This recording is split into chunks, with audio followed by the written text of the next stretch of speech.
본격적으로 이제 이번 달이죠. 3월호의 주요 내용에 대해서 살펴볼 텐데요. 우선 지필 기간을 먼저 말씀드리면 제가 저기 하이라이트 노란색으로 해놨는데요.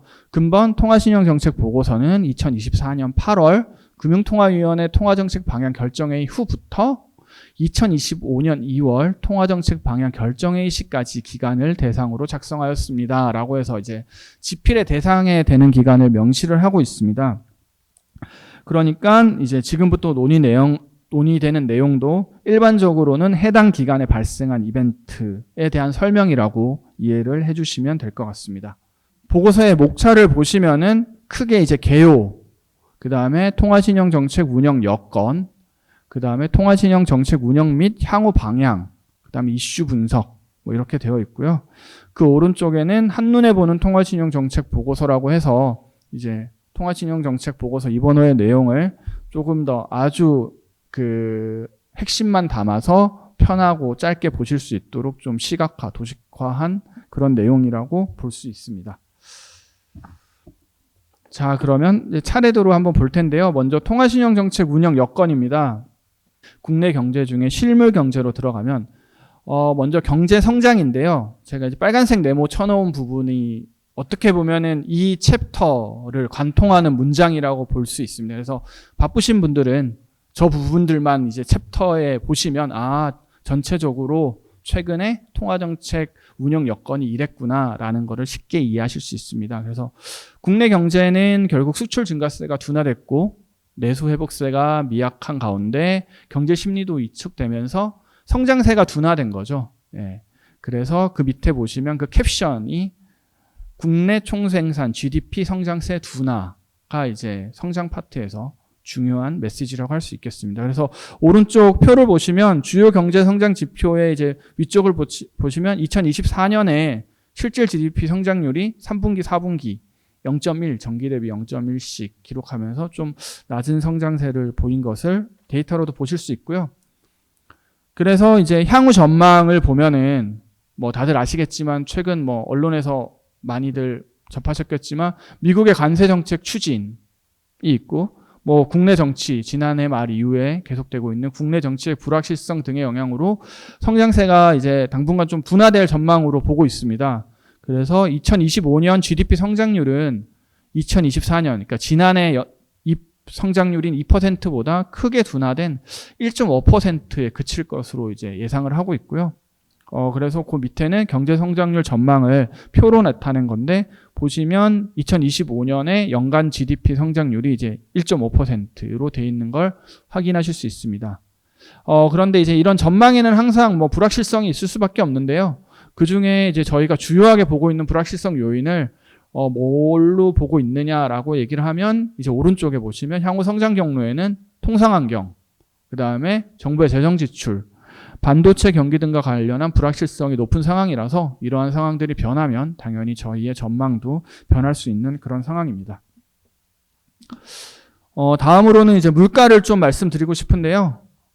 물가는 이제 아까 말씀드렸듯이 한국은행은 이제 소비자 물가 상승률을 이제 정책 목표의 주요 지표로 보고 있는데 소비자 물가 상승률은 이제 1%대 중반 아래로 이제 낮아졌다가 점차 높아져서 최근에는 물가 목표 수준에서 안정적인 흐름을 보이고 있습니다. 예, 이제 근원 물가 상승률은 소비자 물가 상승률에서 공급 측 요인을 좀 많이 받는 식료품이나 에너지 등을 제외한 이제 수치인데 이거는 이제 저희가 이제 보조 지표로서 함께 중요한 보조 지표로서 물가 지표로서 보고 있는데 근원 물가 상승률은 대체로 2%로 소폭 밑도는 수준을 지속하였고요. 오른쪽 그래프에 보시면 그 회색 음영 부분이 이제 이번 통화신용정책 보고서의 작성 대상 지필 기간에 해당되는 그 기간이라고 보시면 되는데 이제 그래프에서도 방금 말씀드린 내용을 충분히 확인하실 수 있습니다. 그래서 결국 이제 캡션으로 정리를 하자면 소비자 물가 상승률은 목표 수준에서 등락하였다 정도로 정리를 할 수 있을 것 같습니다. 향후 물가 상승률은 목표 수준 근방에서 이제 안정될 것으로 보고 있습니다. 소비자 물가 상승률은 금년과 내년 모두 지난해 11월 전망 경로와 부합하는 1.9%로 예상을 하고 있습니다. 참고로 한국은행은 1년에 4번 경제 전망을 발표를 하는데요. 2월, 5월, 8월, 11월에 이제 경제 전망을 발표를 하고 가장 최근에 한 2월 전망의 결과가 지난해 11월 전망 경로와 부합하는 1.9%로 예상했다. 소비자 물가 상승률에 대해서는 이렇게 이해를 하시면 될 것 같습니다. 뭐 소비자 물가 상승 전망에도 아까 앞에 성장에서 말씀드린 것과 같이 뭐 다양한 불확실성의 요인이 있는데요. 그 중에 뭐 주요 요인을 짚어보자면 환율 및 국제 유가의 움직임, 주요국의 통상 갈등 심화, 내수 흐름 등과 관련한 불확실성이 높아진 상황이고요. 그 제일 하단의 표 1-13을 보시면 물가의 상하방 요인이라고 그걸 정리를 해놨는데요. 뭐 상방 요인, 하방 요인 나눠서 방금 말씀드린 불확실성이 어떻게 요인들이 어떻게 실현되느냐에 따라서 물가 상승률이 저희가 봤던 것보다 더 높아질 수도 있고 더 낮아질 수도 있고 뭐 그런 거 요인을 이제 좀 저희가 보는 중요한 팩터 위주로 정리해 놨다고 이해해 주시면 될 것 같습니다. 다음은 금융 외환입니다. 뭐 이제 금융 외환도 이제 당연히 중요하게 봐야 될 경제 여건 중에 하나고요. 먼저 금융시장을 보자면 이제 최근 그 집필 대상 기간 동안 국내 금융시장에서는 대내외 정치 경제적 불확실성이 증대되고 국내 경기 둔화 우려 등으로 위험회피 심리가 강화되면서 장기 국고채 금리가 하락하였고 주가는 큰 폭으로 하락하였다가 금년 들어 반등하였다라고 되어 있고요. 뭐 이걸 데이터로 조금 더 확인은 하단에 있는 이제 그래프 두 개를 통해서 보실 수 있을 것 같습니다. 사실 뭐 금융 시장은 뭐 지표들이 굉장히 많잖아요. 뭐 이 외에도 제가 지금 요거는 이제 발췌한 부분이어서 뭐 요것만 발췌가 돼 있고요. 보고서 원문을 보시면 이거 외에도 뭐 단기 시장 금리, 회사채 스프레드, 대출 금리, 외국인 채권 주식 투자 동향, 뭐 유동성 상황 이런 거에 대한 여건들이 다 수록이 되어 있습니다. 그래서 이제 그런 부분이 조금 더 궁금하신 분들은 이제 보고서를 조금 더 참고해 주시면 좋을 것 같습니다. 그 다음 이제 금융시장 다음에는 주택시장 및 가계대출인데요. 주택시장은 이제 정부의 거시건전성 정책 및 은행 대출 태도 강화, 대출금리 상승 등으로 이제 주택가격 오름세가 둔화되다가 이제 하락 전환했고요. 가계대출의 증가세는 이제 계속 둔화되고 있습니다. 그래서 그 밑에 캡션을 보시면 이제 주택 매매 가격 하락 및 주택 매매 거래량 축소라고 되어 있고 오른쪽에는 관련된 데이터가 포함된 그래프를 보실 수 있습니다. 그래서 뭐 회색 부분을 보시면은 이제 뭐 좀 내려가는 그런 추세의 데이터들을 확인하실 수 있을 것 같고요. 그러한 가운데 이제 가계대출 증가세도 둔화가 지속됐는데요. 뭐 가계대출은 사실 뭐 계속 누적되어 온 우리 경제의 좀 구조적인 문제죠. 사실 제가 뭐 한 10년 전에도 가계대출 쪽이 항상 리스크 요인으로 언급이 되는데 그만큼 좀 중요한 게 봐야 되는 리스크 요인이 아닌가 싶습니다. 그래서 가계대출은 9월 이후에 정부의 거시건전성 정책이 강화되면서 주택 거래량이 축소되고 매수 심리 약화 등이 나타나면서 그 영향을 받아서 둔화 추세를 이어갔습니다. 다음은 외환시장입니다. 뭐 외환시장에서는 뭐 결국 그 집필 대상 기간 동안 외환시장에서는 환율이 뭐 최근 기사를 보셔서 아시겠지만 큰 폭으로 상승하였고요. 그 지난해 뭐 한 중순 이후부터 해서 환율이 이제 오른쪽 그래프에서 우측 하단의 그래프에서도 확인하실 수 있겠지만 환율이 크게 상승을 하였고요. 그러나 이제 외화 유동성 사정은 좀 비교적 양호했던 그런 것으로 평가되고 있습니다. 그래서 원달러 환율은 큰 폭 상승 후에 금년 들어서는 이제 조금 소폭 하락하는 그런 추세를 보이고 있지만 여전히 좀 뭐 높은 수준의 변동성을 보이면서 뭐 계속 왔다 갔다 지금 1,400원대 중후반, 뭐 낮으면 중반 수준에서 이제 계속 국내외 뭐 여러 가지 정치 상황이라든지 이슈에 따라서 변동을 하고 있는 것으로 보입니다. 이제 향후 리스크 요인을 보자면 이제 미 관세 정책 및 국내 정치 상황 그리고 취약 부문의 신용 리스크, 가계대출 여건 변화 등에 유의할 필요가 있다라고 이렇게 말씀을 드리고 싶고요. 일단은 첫 번째로는 금융시장의 경우 주요 가격 변수와 자본 유출입의 변동성이 확대될 수 있고요. 가계대출은 당분간 둔화 흐름을 이어갈 것으로 보이기는 하지만 최근에 뭐 뉴스 보시면 아시겠지만 다시 뭐 서울 뭐 일부 지역을 중심으로 주택 가격이 뭐 오른다는 그런 얘기들을 많이 보셨을 텐데 뭐 주택 가격 상승 기대나 이제 가계부채 증가세가 다시 이렇게 높아질 가능성에는 계속 경계할 필요가 있을 것 같습니다. 한편 이제 내수 회복이 좀 지연되면서 비은행권 및 취약 부분의 연체율이 기업 대출을 중심으로 오름세를 보이고 있는 만큼 관련 상황 변화도 계속 점검해 나갈 필요가 있을 것 같습니다. 그래서 이렇게 이제 통화신용 정책의 운영 여건에 대해서 먼저 살펴봤고요. 그러면 이런 여건 하에서 한국은행은 이제 통화신용 정책을 어떻게 운영했는지, 향후에는 어떻게 운영할 건지에 대해서 말씀을 드리겠습니다. 먼저 기준금리인데요.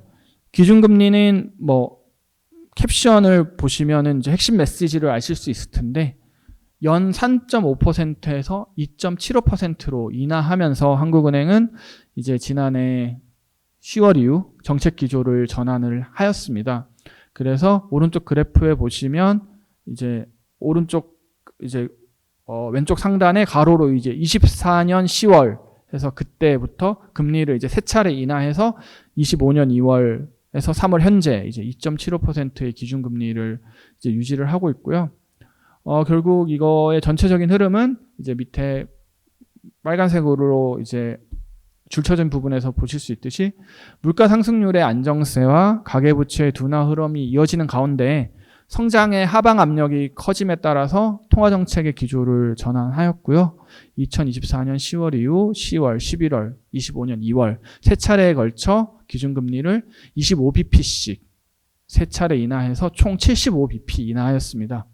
기준금리에 대해서는 뭐 그렇게 설명을 드리고요. 사실 한국은행의 통화신용정책이라고 하면 다들 이제 금리만 생각을 하시는데요. 뭐 보시면 아시겠지만 통화신용정책이잖아요. 금리 위에도 좀 더 여러 가지 정책들이 더 포괄화되고 있습니다. 그중 하나가 이제 금융중개지원대출이라는 것이 있는데요. 금융중개지원대출이 뭐냐 하면 한국은행은 이제 중소기업 은행들이 중소기업 대출을 적극적으로 이제 취급하도록 기준금리보다 낮은 금리로 이제 은행에 대출을 해주고요. 대신에 전제 조건을 다는 거죠.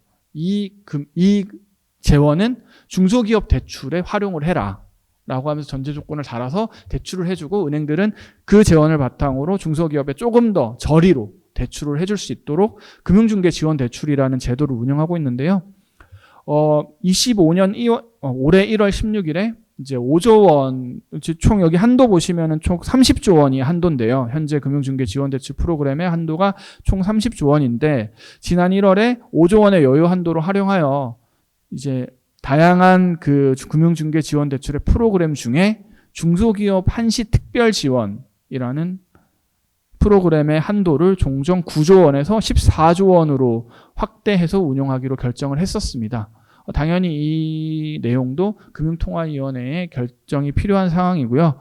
그 이유는 뭐 다들 아시겠지만 최근 뭐 내수 부진 등으로 이제 어려움을 겪는 저신용 자영업자와 지방소재 중소기업에 대한 좀 금융 지원을 강화할 필요가 있다라고 판단한 데 따른 조치입니다.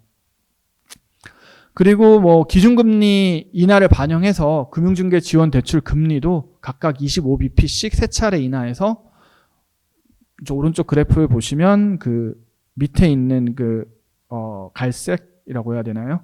갈색 그래프가 이제 금중대의 금융중개 지원 대출 금리인데 이제 기준금리처럼 인하된 것을 같이 볼 수 있습니다. 그래서 중소기업의 금융 부담이 조금 더 완화될 것으로 그렇게 기대하고 있습니다. 이게 왜 그러냐면 저희가 금중대 대출 금리를 내리면 그만큼 은행에서의 자금 조달 비용이 낮아지는 거기 때문에 그만큼 은행들도 낮은 금리로 중소기업에 대출을 해줄 수 있는 구조인데요. 그런 맥락으로 이해해 주시면 될 것 같고요.